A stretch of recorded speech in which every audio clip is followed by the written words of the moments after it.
Hey everyone, it is Dr. Nicole Carter, and today we will be discussing The Other Black Girl by Zakiya Dahlia Harris. I'm really excited about this particular reading because I helped to author the syllabus for this reading. So if you haven't picked up your syllabus, make sure you head on over to Smart Brown Girl to pick it up so that we can get into this discussion of one of the books that made my blood boil while reading it. We're still waiting on Julesy to come, but again, while we're oh, here she is. Okay. Hey. Hi. We discussing a very interesting book. What's going on? Yeah, so I went in because I gave Nicole my copy, and apparently I didn't realize that. Hold on, let me change my mic. Oh, this is the front mic. Okay. I didn't realize that the paperback wasn't available yet because the publisher sent me the paperback. So I went to go buy the paper. I had to get the hard copy. But yeah. Yes. This y'all know I struggle with Jordan Peele. Y'all know I struggle with like the racial horror of Jordan Peele, which now that like I've watched them and all the other like black racial horror that's come out since, I can better appreciate the artistic value of Jordan Peele. And I get what this is trying to do. But we're not even at the end of the book. So we can't even talk about because I think I'm waiting for people to finish the book because people are having really strong reactions because they relate to the character right now. But I wonder how much that relation to the character is going to frustrate them with the ending. Yes. The ending frustrated me. I think it The no frustrated end, most actually. people. Yeah. So Dag, why is it showing? Oh, I was like, where's the chat at? So I can see what people are saying. Oh, we do both have come on on, white Wyatt. tops. Y'all, let me open up my syllabus and see what's going on here. This book is a lot. So don't worry, we're not going to give away any spoilers because in order to talk about the whole book and your whole thoughts, you kind of have to give. It's really the ending that will greatly impact the way you view this book because the ending just. Well, let's point out that she got a contract or a deal with Hulu to actually um, do the screenplay. So Well, see, we have an author chat with the author coming in, so I don't want to say too much. Even though I'm actually not co-hosting the author chat because I'm not going to be in town. okay. So we're bringing in Princess Weeks, who does like horror movie. She does black movie reviews. She actually works for PBS and does like cultural analysis on black media. So she's going to be coming in and co-hosting the author chat with Zakiya, which I think is going to be a really amazing author chat. I think a certain type of book does really well being translated to TV and film. And I think this is that type of book. Mm-hmm. Because sometimes when books are too well written, it's really hard to take all the nuance and context that the book provides via text and put it into a visual production. Like I really, really, really enjoyed Barry Jenkins' take on Underground by Colson Whitehead.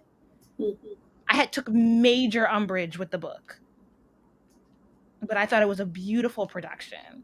So I actually think this book would do amazing if the right director can get a hold of it and turn it into a TV series.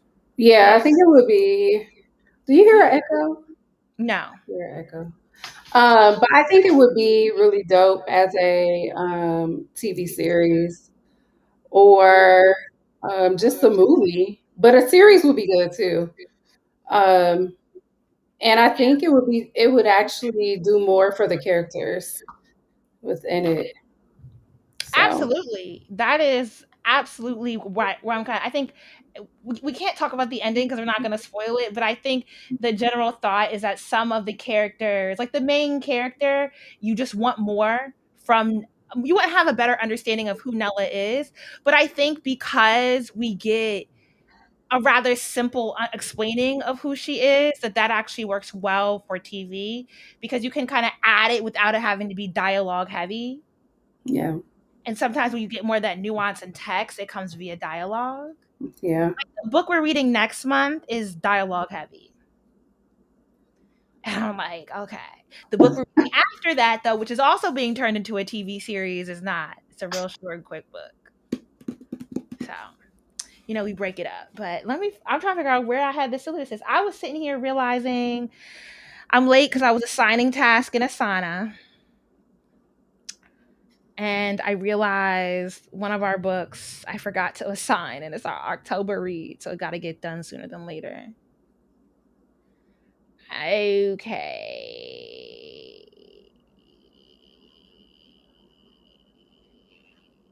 Complete review of. All right. Okay. So we're only going to go up to, like, I guess, chapter 8. Oh, we said 10 in the flyer. Oh, I didn't realize it was on the flyer because it wasn't in the description for the event. So I missed it. I guess we could just start with the prologue, even though, the prologue don't make no kind of sense to you to the end of the It book. doesn't. Not in the. I was like, oh, okay. There's no context for what this prologue means. And, like, you get this really riveting opening. You get this real, like, oh my gosh, what is going on? Like, I'm intrigued. What's happening? And then you don't get any connection to who this woman is until the end of the book. Yeah. And then you're like, oh, all that set up for that. Y'all gotta read the whole book. Yeah. I don't know. I was like, is this really the 80s? Because it sounds like it's the 60s. It's out there. Like she is running away from something. But well, I guess we could get to Wagner and just talk about Nella, who was a token Black woman. yes. Why was it important for her to have another Black person working with her? So I'm just thinking about like my own experiences in like just life and work. It is very lonely when you're the only. Look, that rhymes. It's very lonely when you're the only. So it's like the potential of like someone who has similar experiences, someone to have your back, someone to like make fun of other people with. Like, I mean, yeah, like Nella deals with a lot of microaggressions, and she and puts up with them. oh man, Made me want to like throw the book across book, I will say the book is great at like painting out very realistic experiences, especially at a media company, especially at an all-white media company. It's just like, but like you're just sitting there like people cannot be this dense. Like it's giving very much so early 2000s. Early 2000s is what I'm getting from the book. But like she is in there trying, and like, oh man, what was the podcast I was listening to the other day that was like, all these exposés on like the girl boss companies. And there was one from Man Repeller, the white woman who owned Man Repeller, which was a fashion blog, did an interview with, is it called the Cutting Room podcast? And it like went viral because White Woman is a whole mess. Like in the podcast, she basically says that like she feels like she keeps going on about like, like I come from an immigrant family and like we were just taught to like put our heads down and work really hard. And so when I got called out for my racism, I was just like, oh my gosh, but like I'm oppressed too. And like I grew up and I didn't realize until 2020 that I grew up wealthy, because I thought that I grew up oppressed because I like there were times where my friends would all go out to eat and like I picked up from my immigrant parents. I would lie about why I couldn't go out to eat. And then like there's like a soundbite where the host is saying Leandra failed to mention that her parents owned a home in the Hamptons. So when she couldn't go out to eat with her friends in the Hamptons, when she couldn't afford Cipriani's. Yeah. But like I this is feel like like her is similar in a lot of ways, like to that story, because I don't know. It's like this. She has this upbringing, and I think that like that upbringing is what's preventing her from speaking out when things are happening. It's like she's been taught to kind of like just go with the flow enough to be successful in a space, or that eventually she'll be successful if she just like doesn't respond to the BS that's happening. mm. Because Somebody remember in the thing, like she is. Oh, what did it say? somebody was saying that the prologue was intentional. The author wanted us to read until the end to put everything together. Well, I mean, I kept like trying to figure out what was going on with that. So Oh, we can do the chat in the video. Hide. Somebody leave a comment and we'll see how it pops up. I don't like this background ugly though. Sorry. I'm sorry. I'm doing too many things at once. I'm like, what happened? Did I do that? No, I did that. Oh, you can change it to different colors. Yeah, like you could do this. I'm gonna have a little fun here. Sorry, guys. Well, I like Okay, that. there they Oh, go. yeah, it works. I Yeah, like it. okay. Thank you, Haley. Thank y'all. So now y'all gotta really engage with us, so we don't look like we're just talking. Yes. About What about chapter 2 and what's I don't even know how you say her name, Laura. Chartricia. What are you doing now? What just trying to see if I could make it look nicer, but whatever. uh, No, I mean, Chartricia. I was thinking like the idea of like the cliffhanger. So this comment, going back Oh, to the cliffhanger thing. If the author wanted us to read to the end, I mean, the book was riveting enough that I got to the end. Yeah. But like also, I don't think I needed the prologue to hang me on to that. I think there were other things that could have been done literarily. I don't know, like I think she was just trying to make sure to give a full story for each person. Well, semi full story for each person. Mm, I mean, I did think about the opening throughout the entire text. So people like this setup. We have thank to do it you. like this. Okay, so what do we think about Colin's attempt to diversify his novel similar to what happens in organizations and institutions? Colin was a hot mess. Colin was a whole bitch. If we want to keep it real, wasn't Colin the one that was like everyone was like he was the star? It was giving hillbilly elegy. It was giving Yeah. JD tease. That's what it He was had giving. that hat. Remember, Yeah, he had the hat. It was his like favorite hat, like his lucky hat. All this weird, like the fact that you're calling me racist is racist. Like, but I feel like everybody knows a Colin. I mean, yeah, that was a very realistic character, but I also was just like the way that everyone coddled him to the and like basically throw the black employees under the bus. That was just a whole hot ass mess. And I was like, this is why I haven't had a corporate job in decades. Because who put like y'all be putting up with this There are Collins everywhere. for a job that don't even pay a living wage? What do we make of Nella having did Nella have a white boyfriend? Yes. Am I mixing this up with because I what was the other book we read and the girl worked at a media company?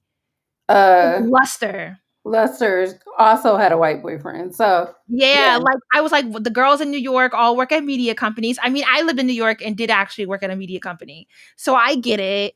yeah, But I'm like and then Queenie also worked in a media company. So they're all like there's a going theme yeah, in some of the books that we've read, all these black girls working in living in major cities, white partners working at media companies. yeah. But Owen was kind of Mhm. like, I hate this term, but she was Owen supposed to be a spicy white? I don't know, but I feel like he was Like he was still down with the cause? he was kind of. He was supposed to be written that way, I guess. Well, Like I guess we get to that later in the book when we get to the whole hair care thing.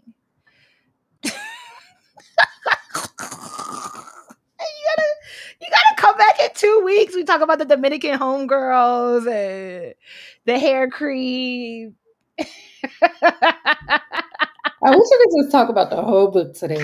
Can't we can't. Maybe we should have only did like one live discussion, but no, no.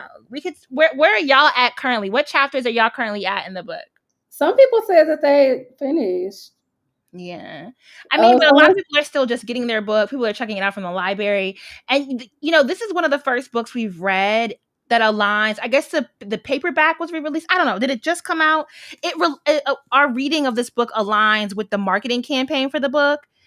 And I don't typically do that because now, like, we're interviewing the author, but like a bunch of other book clubs are interviewing the author as well. she's everywhere. Like Yeah, everywhere right now. I mean, it just was released June 1st, so yeah. I was like, I don't know if I would do this again. yeah. You got to get lost in the sauce, like everybody's reading it at once. But I don't know. How do y'all like? I guess maybe it's better for our community because they get if they're in multiple book clubs or they have friends in other book clubs. It's they get to join in a bigger dialogue around the reading.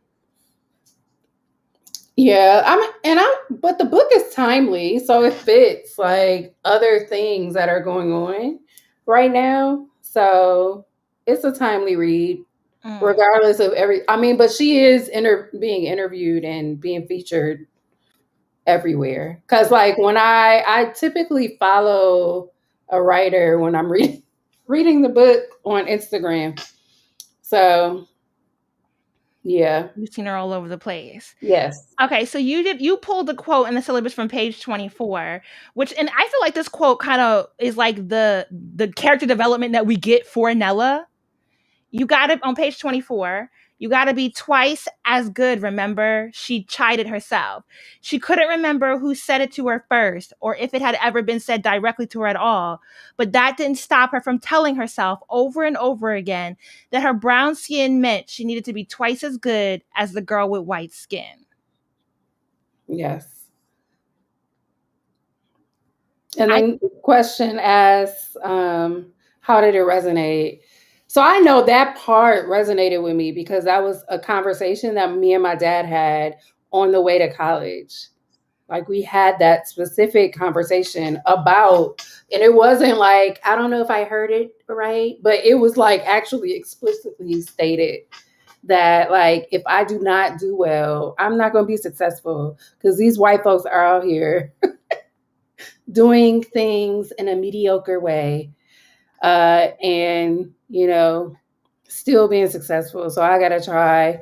Sometimes it comes out as like 10 times as hard or something like that, like work um, more diligently than everybody else to be successful because I was a black girl from Detroit. That was the specific phrase. So for me, it was just a familiar quote. Like I don't know if my parents ever told me this, but I definitely heard it. And I just remember being very resentful. I think it really kind of like laid into me like how unsupported I was going to be as a black girl in the early 2000s. And so I just felt like if I got to be twice as good at you and follow the rules, I'm just finna not to follow the rules. Mhm. Like I'm finna cut my way around everything because you ain't never going to support me doing the things that you claim make people successful. Like I'm And not I trying to think kill myself following the rules. And I think it's telling, even at this point in a novel, though, like That that's the pushes reality. but that pushes Nella into following the rules even more. Like, it keeps her in line. It keeps her in line, but it's not working. like, like, sis, it's not working. You like being quiet and silent and closing your mouth, and that's not working for you at all. like, so I don't know. Hmm. And then it asks what's the benefit of sharing that statement. So I think parents share it not to. I think they do it to, I guess, just like warn you. It's like a forewarning It's also like a scare tactic. Like you better do well. But I Mm. mean, like every person that I know who was told that, like they have college degrees, they have, you know, they're entrepreneurs or they're working somewhere where they're like in charge of something for themselves. So while we might have like, you know, rebelled, it worked in a way, except for Nella. Mm. I don't know. Didn't work for her. But I don't know, like everyone I know plenty of people that like I mean we grew up in the 90s, early 2000s, right? Or we're about the same age. a little bit. Okay, Nicole. I'm what? Anywho, we're about the same age. I'm youngish. You're not that much older than me. Okay. How old are you? I'm about to ask you on camera. No, What year you cross? that doesn't work. It don't have to. Did you cross undergrad or alumni? Alumni, Okay, what year did you cross? 2017. Oh, you're a neo to me. To you, Yeah, I'm a oh but 09. I have neos as well. So, Okay, I have a neo. I don't really. I wasn't participating after I crossed. Anyway, uh, the point is, I mean, you at least grew up in the 90s. I did in the 80s and the 90s. Okay, you're not that old. Like if you died tomorrow, we'd all be like, "Oh, she had so much potential for like Yeah. If I died tomorrow, it would be like, oh, how that's sad, like hella yeah. depressing." So like, don't be ashamed of your Look, age. she had about 10 years left. No, I'm just Anywho, the point is, I think so. Like, I'm gonna connect this back to because when Kamala Harris, right? So when it got announced when she was running, and then it was announced that she was a VP candidate, there were like NPR Code Switch did an episode on like her particular brand of black politician, and they were making the point that is she a boomer essentially? Is she a boomer or is she Gen she's Gen X? X. Okay, Yeah. so like Gen X, that the late end of boomers and the Gen X era are the first generation to live through having all our rights, that they did not have to fight, they did not have to well, not that they didn't have to fight, but they weren't in mass protesting or advocating for equal rights in this country. That at that point, that was the first generation that lived through voting right acts, that lived through access to jobs, like all these sort of protests, all these civil rights protests had paid off for the generation. And so that was the generation that really believed, if you look at the politicians that come out of that generation, they really believed that if you follow the rules, because you now had more equitable rules, that you could succeed. And so they were talking about Kamala Harris and this whole idea of her being a cop, because she actually came about when she was at Howard University. There were all black judges in DC, and they were still netting out very harsh punishments to particularly young black men that came through the court system, because there was a belief in like, how do we even get to the at this within this generation getting laws passed that enhance, that really push forward mass incarceration. And part of it is that black people in that era did believe that like, if you followed the rules, you could do better. And so if you ended up in court, there was a belief that you should go to prison and you would come out, people really were like, oh, prison is a blessing. Yeah. When It's grandma's just be like crying people on TV. who, like, there are people around that age now, like, police brutality things. Like, when people get pulled over, if you just act a particular way, the death wouldn't happen. Like, all that stuff wouldn't happen. That meant that you were doing something. Like, no, that don't work. But, like, that is the mentality. Like, certain behaviors lead to certain consequences, and there are options, if you will. So I get that. So like, I'm saying that it's not so like we also therefore were parented during an era where like folks really did believe that you had to work twice as hard and that if you did that you could succeed. And so, I don't think it's I think a lot of our peers are kind of hiding how that's worn them down. Yeah. I mean, that is like that goes back to the whole, I don't know. It's just like, that's why we're like, so many of us are living with depression and anxiety and all these other things because we just keep going, going, and going. And illness, like other physical illness, because we don't take time to like just be, like we still, some of us are still living up to those expectations, even though we know they don't necessarily,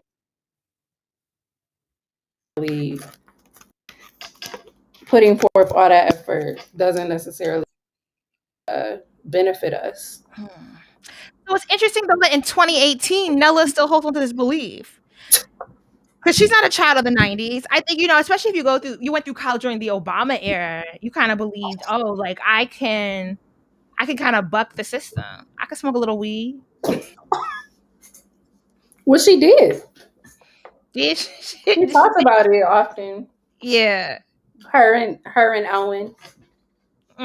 The white boy. Trying to plug in my computer. Sorry.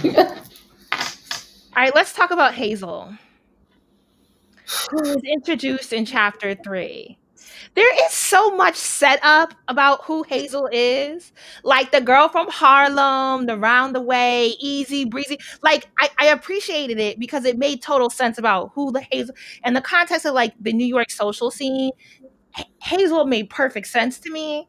But we get so much explanation from the lens of Nella that it kind of is like, dag, okay, Nella, what is up with you, sis?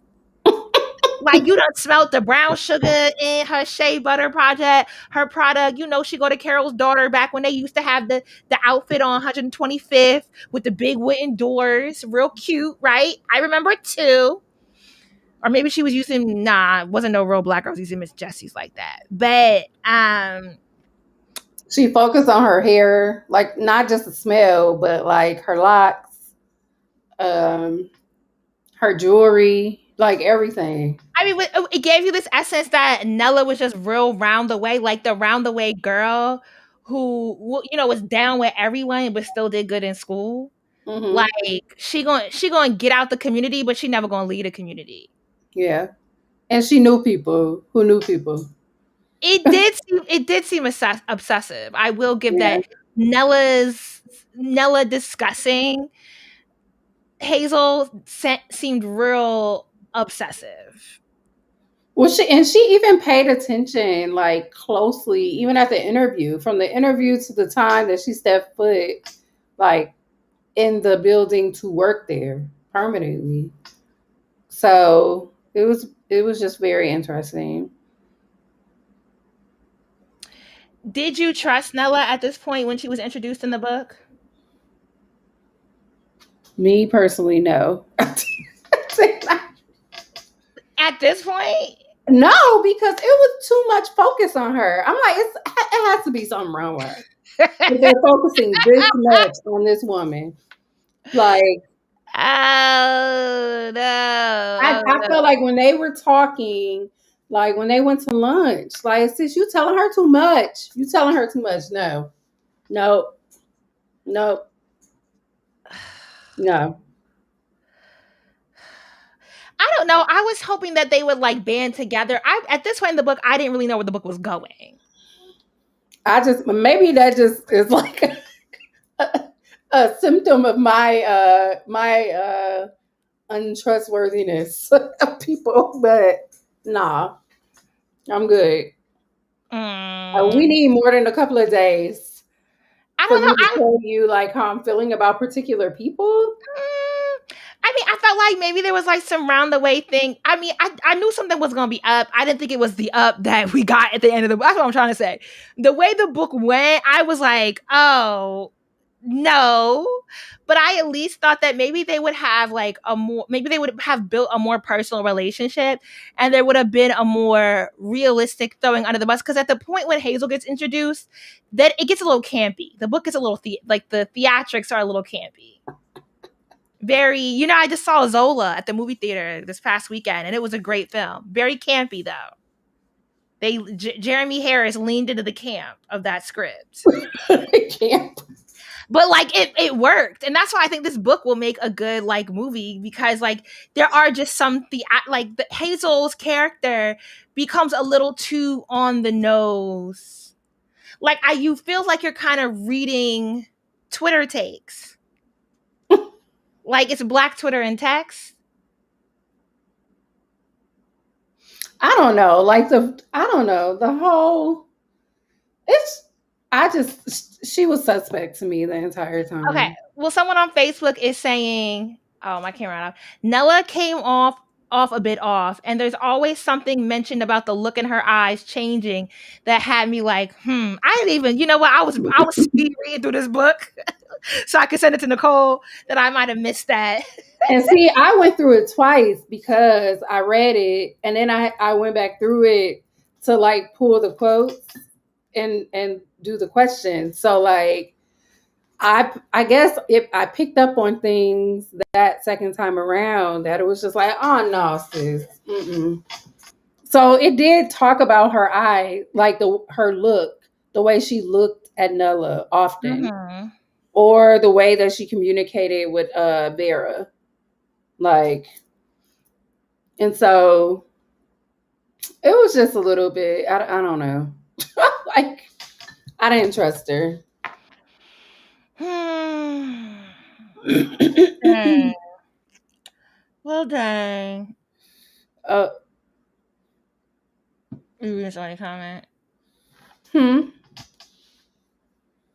this comment, it What is? said Nella was such an unreliable narrator, though. She didn't like Hazel from the beginning. Did she not like Hazel from the beginning?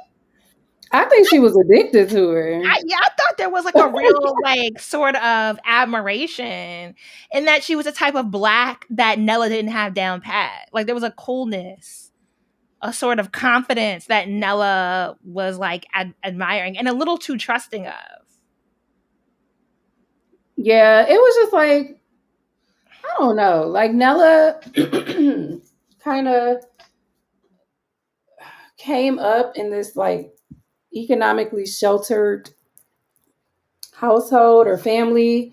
Hazel wasn't that, according to the book, according to that section of the book. So So, we move into chapter 4, though. You pulled a quote saying, describing Nella. It says, her colleagues strangely had made it clear very early on that they didn't really see her as a young Black woman, but as a young woman who just happened to be Black, as though her college degree had washed all the melanin away. In their eyes, she was the exception. She was qualified, an Obama of publishing, so to speak. Statements made by white colleagues and acquaintances that indicate they do not see race are not new.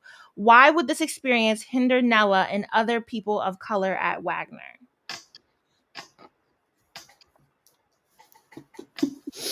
so this is the diversity and inclusion person, like leader in me, I guess. But like, I don't like. For me, it's just I hear this all the time from well-meaning white folks who, like, I just see you as like the director of the women's center. I just see you as, a woman. Like, nonsense. Like it's complex. You got to see my complexity in order to see me. Intersectionality. Yeah. So it's like you're missing the uniqueness, the complexity, the, I don't know, like it's so much that you're missing when you say that. And so then when things start to happen and particularly Black women start to have experiences that are due to those differences and complexities, then other people, white folks, see them as like crazy or something. Like it's all in their head, like, or, like they're made to be the problem when the problem was originally you not seeing their full selves. So, Mhm. or allowing them to show up as their full selves. So, but it's somehow like just because you have a degree, it basically takes away all the other aspects of who you are. But I don't know. It's funny because I was just having a similar conversation today about this. So at work. Hmm. Yes. Yeah, how people want to be colorblind and then Mm-hmm.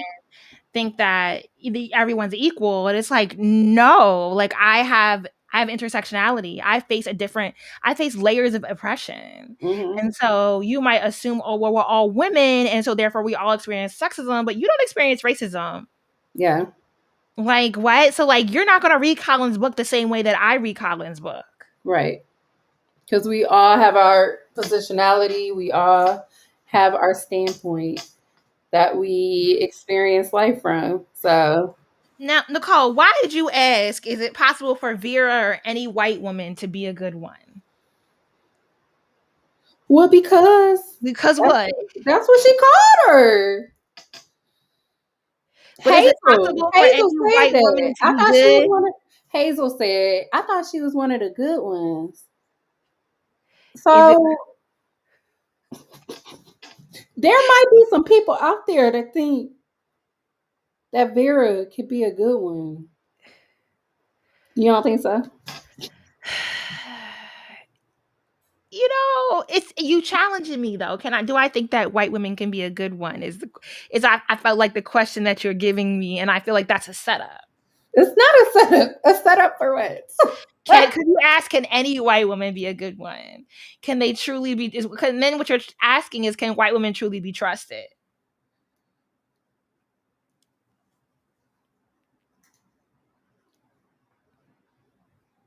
I'll just say I don't think anybody can truly be trusted. I'll put it that way. That's the safe answer. None of us can be truly trusted.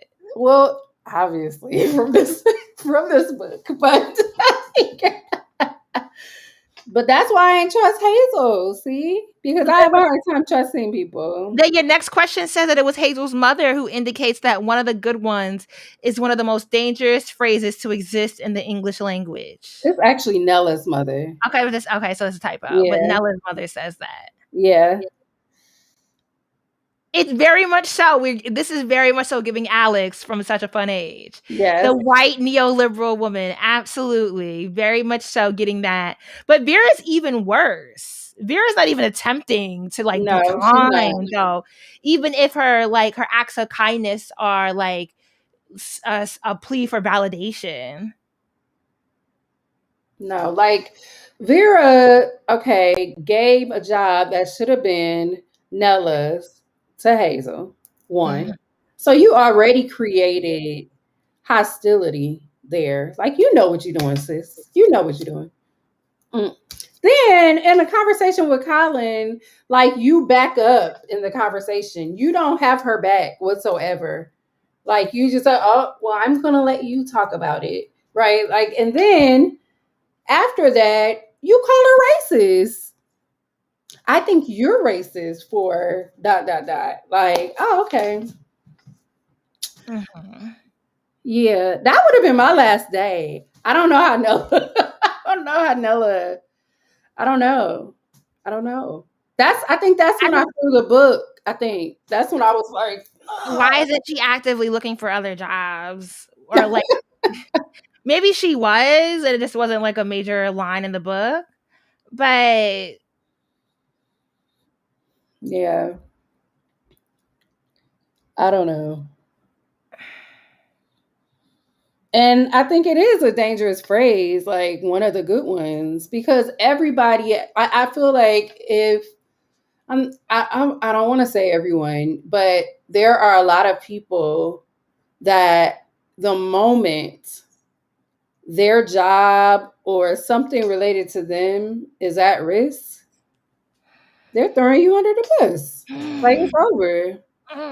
Absolutely. What you There think? are no good ones. So yes, no, One of there the are good no ones is white. a dangerous term because it means that you're putting your guard down, and all they're doing is manipulating you. Yeah. Now let's get back into Colin's book and the Shatricia character.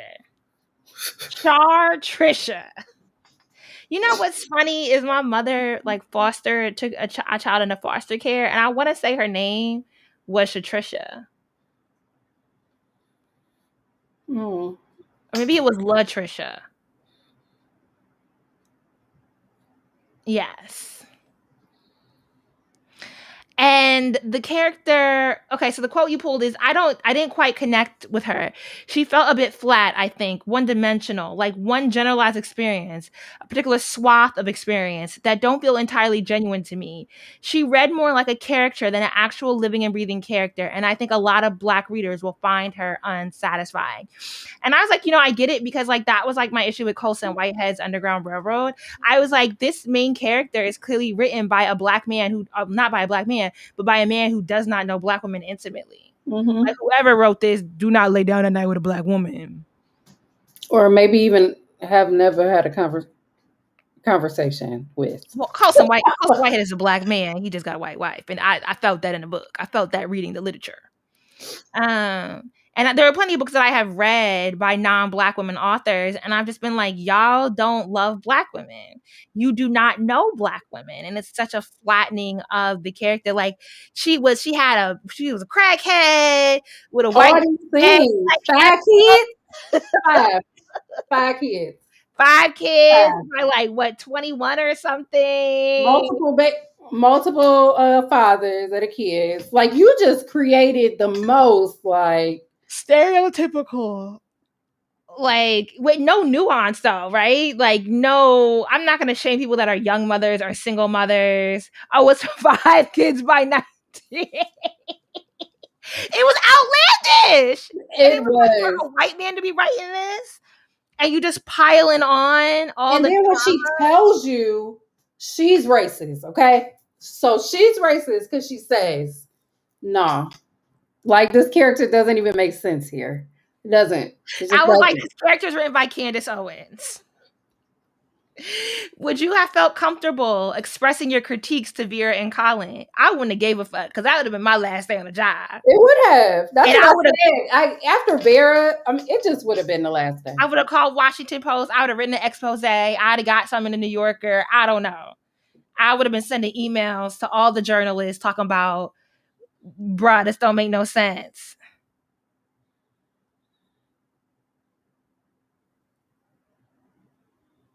We both read that. Yeah, the same comment. How she felt about the Chartricia character was how probably all of us have felt with characters. Colin was so happy with himself for writing a Black, and that is the other part. He had to be told to write a Black person in, and then this is a Black person that you imagine. JD Vance. That shit was so offensive. And Nella was so stressed about was like, Nella, why are you holding on to this job? I think she really was like a one-dimensional character because she was so set on like this job being it, no matter all the signals that were showing that they did not care about her. But there are so many Nellas out there in the world who hold on to jobs that treat them like, I mean, they're replaceable. And so they treat you as if you're replaceable. So what do we do when Vera claims that Nella's critique was racist? Since there's so many Nellas, the like, Nellas in the world, please tell me. I'm gonna head out. I'm gonna head because you needed me to edit all these read through all of these submissions. I'm gonna head out though. I'm good. The way everyone kept trying to make Nella apologize to Colin was very problematic. I mean, this idea, and it's like, girl, it's 2018. You don't even have no pushback to a white woman telling you as a Black woman that you're being racist. And like, I wouldn't even send HR a note thinking that HR was going to do anything, but I would create a paper trail so that I could run to the major news outlets and tell them the tea of what's happening. But she probably thinks like the news outlets are an extension of this industry, the publishing industry, the book publishing industry. I don't I know. mean, I'm trying to figure out why she's just I like, mean, sure, but like expose, like it's 2018. People are being exposed. Expose them back, sis. Expose it was them. so many opportunities for her to expose things. And she just kept going. Just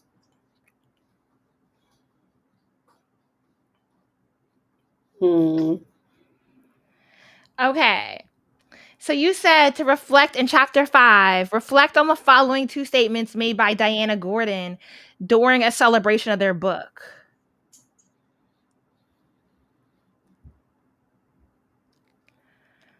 You might be right about that, girl, but can we just take in this view for a minute? I mean, damn. If having all these white people here in this room doesn't mean we've made it, I don't know what does. Money, honey, not just white folks' money, neither. You want to know what I did with the first check I got from Wagner? But I want to say, yeah, the syllabus says this chapter 5 is August 2018, but it's actually 1983. All the Kendra Ray and Diana Gordon scenes take place. So, like, in the context of like the early 80s, it makes sense why two black women would be excited that they've made it to a room full of white people and not instead turn around and question like why they're the ones that made it and nobody else. Yeah. But well, Kendra Ray still seems right, like she's reluctant to embrace white folks, like their the celebration of this book, like their celebration of the book. But it seems like Diana is the one that's like, we made it because white people said we made it. We here. White people say we made it, so we're here. I mean, we can't really even talk about that till we get to the end of the book. Like, why? Like, because there's a reason as to why Diana. That's Yeah, you know, true. you side eyeing Diana, but there is a reason given at the end of the book about why Diana was so endeared by the idea that they were getting white folks' money and they were hanging out with the elite white people. Okay, so chapter 6. Back in 2018. The gang of characters at Wagner was incredibly peculiar, but on the whole, their actions and subtle microaggressions seemed harmless to an outsider. Shucks, I've seen worse behavior in other office environments. Owen would be more or Owen would more or less say than cite a disgruntled employee of his own who'd peed in several Disney character thermoses and left them in an old boss's office overnight. So remember you were asking about Owen earlier. Yeah. This is why I don't like him. Okay, this is why he's just the typical white dude. That's like, I mean, he's no better than Colin to me. He's just a little like he read somewhere book, maybe listened to some, I don't know, Jay-Z or something at that time. I don't know, somebody. But mm, Yeah, he just wasn't really supportive in like the way she needed him to be supportive. But Nella's such a pushover. she is. She She's is. almost as bad as Queenie. Almost. They're the same. I feel like they're the same. Dad, we get into the resistance, and what chapter is this? It's 6. No, we're on chapter 6, but I'm reading the question ahead of where we talk about Shani. Is that still chapter 6? So in the book, there are chapters and then there are sections with names. Oh, yeah. So we do get Shani in 6, and And then Like, someone brought because up I think her name is pronounced Malika. oh, her friend Malika, but we also don't get to Malika until like, oh, Nicole left me. Okay, well, we don't get to Malika till later in the book, do we? Malika don't. Malika don't pop up in chapter 6. Like when Malika don't pop up until Hazel does something, right? Oh no, here's Malika in chapter 7. I don't know if people are still We're still live. watching. We are, but it doesn't say people are looking anymore. Oh, I see it. There Oh, are. okay.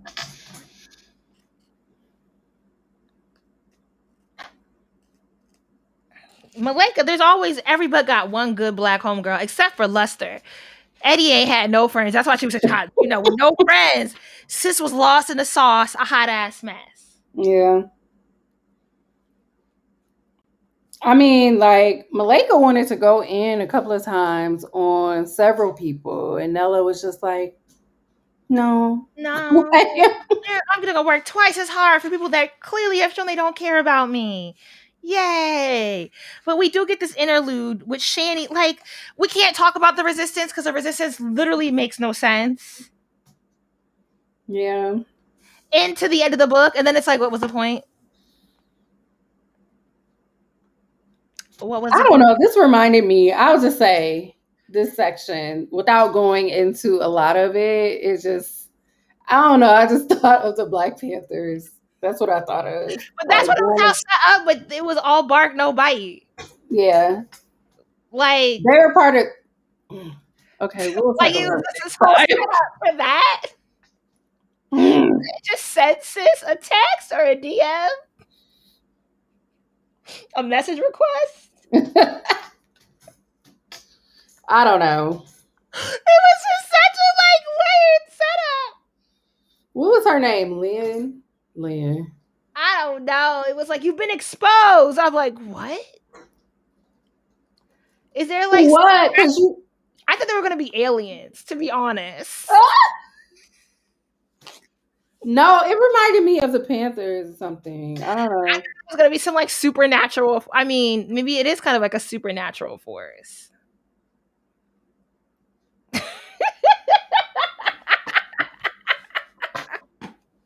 Look, oh, someone said Lynn and them was not moving Not moving fast fast enough enough. No, they at were not. all. They were so slow, and I'm like, okay, this is odd.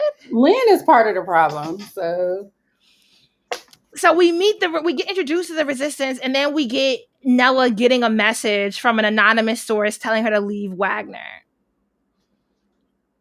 I thought it was Hazel, but we'll find out at the end of the who book. she was. But So many. I honestly, I don't even want to get into talking about Shani and Ava because like there's nothing to say about them until you realize who they are later in the book. 'Cause, like, what is there to say about who Ava is? Because we can't say who Ava is until the end of the book. okay, where did Ava come up? Who? Ava. So Shani sees a woman, Ava, that she knew from Boston, and takes her picture. What chapter is that? 7. Oh, okay. Oh, for the next section. But we could talk about the notes, or you Okay. just want to save it to next time. What about the notes? We can't really say much about the notes. Exactly, because you can't say what the notes are about until you get to the end of the book. But I just want to know, like, what would you have done if you got that note? If you got a note. Email the editor at the New York Times. Yes, I'd have been out. I'd have been quit that. First of all, I would have been I quit would the have quit. job. Well, I would have quit the job with the Vera thing first. There would have been no sending me no note. But the note, man, What was the conversation Richard was having that Nella overheard? we don't know yet. right here. Richard But it was a Wagner. conversation with a woman. We know that. What are your thoughts about Richard Wagner at this point? He a wealthy white man that's just in his own world and out of touch with everybody. That's who that character absolutely is. Yeah, I just thought he was the CEO of the company at Mm. this point.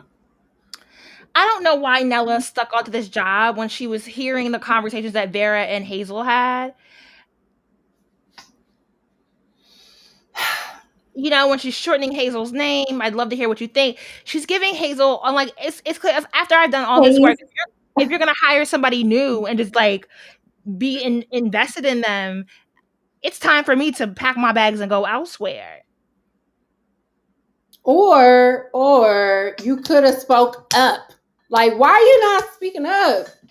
From Like pet, it's well, I was supposed to say it's 2021, but it was 2018. Why are you not speaking up? I mean, but we got the pet to threats theory in 2018. Like, you know, like, come on, girl, you could at least talk about your frustrations on Twitter anonymously and have someone put you on. You know what I mean? Like, use social media to talk So about. this is why this book got, I know it was the book that you sent me, but it got thrown across the room several times because I'm just like, sis, what are you doing? What? And then, like, when she came across Richard Wagner on the phone, then she turns around and walks the other way. And then why would she try even harder to be friends with Hazel when Hazel was clearly fine with going along with her being thrown under the bus? Like, Yeah. why even give sis even more opportunity to grandstand on your back? Someone said Nella acted like a pygmy.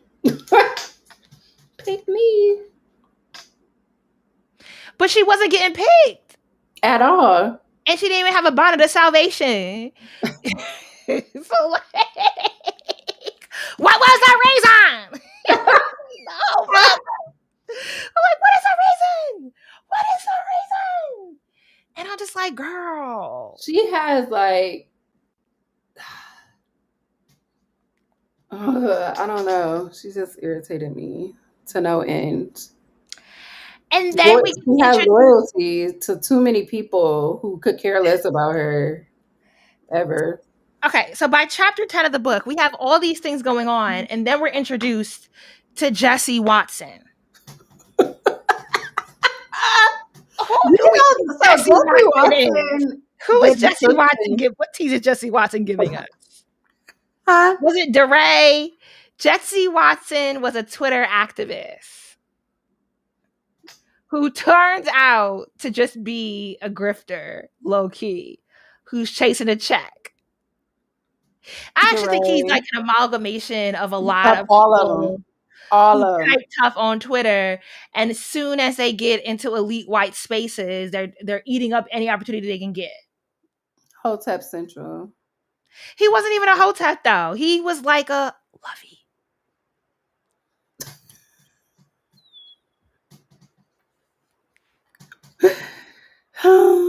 Yes, let's name names though. Jesse Watson might be a bunch of people, but who are these people?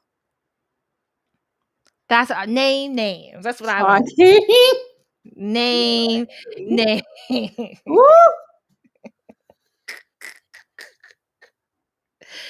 They're right, my friend though, so I'm not gonna shit on him. But I low key got that. Yeah, I don't disagree though. I think it's like a commentary on how commercially successful a lot of people that launch their activism on Twitter have become, and what have some of their um alignments and brand deals and sponsorships really meant to the context of their work. But Jesse Watson was the biggest disappointment. There wasn't no reason for him to go that far to the right. But well, when we get to the second half, I think there was a reason. All right, well, come back in 2 weeks and we will have another discussion of our final discussion, we'll be able to talk more robustly about the entire book. And so our next discussion will kind of just be a corral on the 26th about everybody's thoughts on the other Black girl before we do our author chat. So if you have, as you're reading along and once you finish the book, please submit your questions. There's a form on the author chat event. It's also on the front page of smartbrowngirl.com. Please submit your questions for the author chat.